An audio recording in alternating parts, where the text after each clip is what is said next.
सबसे smart member of parliament आपके हिसाब से कौन है जिनसे आपने इंटरैक्ट किया है? देखिए, एटलीस्ट मैं एक बात तो बड़े कन्विंसिंगली कह सकता हूँ कि जितने भी मेंबर ऑफ पार्लियामेंट हैं, तकरीबन 244 राज्यसभा में मुझे छोड़कर, और 543 लोकसभा में, वो सारे मुझसे ज़्यादा स्मार्ट हैं। बट आपको सबसे ज़्यादा इंप्रेस कौन करता है आपको? आप कोशिश करते हैं कि जब हर बार जब सेशन चल रहा हो तो आप इंटरैक्ट करें, कुछ सीखने को मिले, कुछ शेयर करें। कोई ऐसा है आपका फेलो एमपी? नहीं, देखिए, मैं तो सभी को सीनियर एमपी ही बोलूँगा, जी। फेलो तो नहीं बोल पाऊँगा मैं उनको, लेकिन मुझे सीखने को तो बहुत मिलता है। जैसे एक एग्जांपल मैं दूंगा, भारत के पूर्व प्रधानमंत्री जी श्री देवेगौड़ा जी, वो राज्यसभा के एमपी हैं। वो हर रोज आते हैं, 90+ की उनकी एज है, थोड़ा सहारा लेके वो आते हैं, हर रोज आते हैं वो। मैं उनके पास एक बार चला गया, प्रणाम किया उनको कि मैं कहा सर आप आते हो इतना एफर्ट्स करके, आप आमतौर पे बहुत ज़्यादा बोलते भी नहीं हैं, फिर भी आप क्यों आते हैं?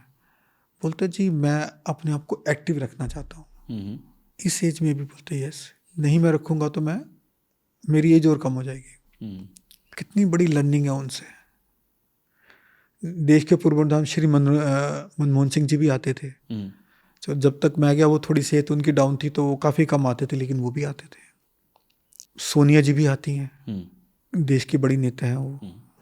चलो, बाकी मैं ओपोजिशन की बात करूँ, ट्रेजरी बैंक की बेंचेस की बात करूँ, वहाँ तो सभी आते ही हैं।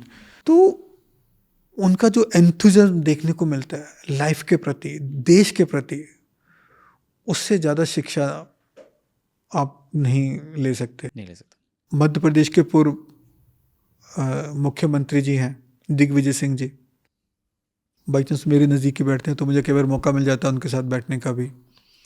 मुझे याद है एक बार सभी एमपीज की फ़ोटो खींची जा रही थी, 800 मेंबर पार्लियामेंट की एक साथ फ़ोटो खींची जा रही थी, तो नेचुरली वो जगह की कमी हो गई, तो उनको फिर देखा गया कि वो थोड़े पीछे खड़े हुए हैं, तो उनको चेयर ऑफर हुई कि किसी ने कहा जी आप चेयर, बोलते नहीं, he set on the floor. Car वहाँ तो उस टाइम दरी भी नहीं थी, वहाँ बैठ के उन्होंने फ़ोटो खिंचाई, और उनके साथ साथ और लोग भी फिर बैठ गए। और हम समझते अपने आप को जी चलो हमें सीट तो नहीं मिलती, चलो हम खड़े तो हो जाएं जी। तो मैं देख रहा था दूर से, मैं खड़ा हुआ था किसी पिछले बेंच पे, तो कितना सीखने को मिलता है कि इतना कुछ जिंदगी में पाके भी वो कितने डाउन टू अर्थ है। ऐसे बहुत एग्जाम्पल याद आने शुरू हो जाएंगे आप मुझसे पूछेंगे तो।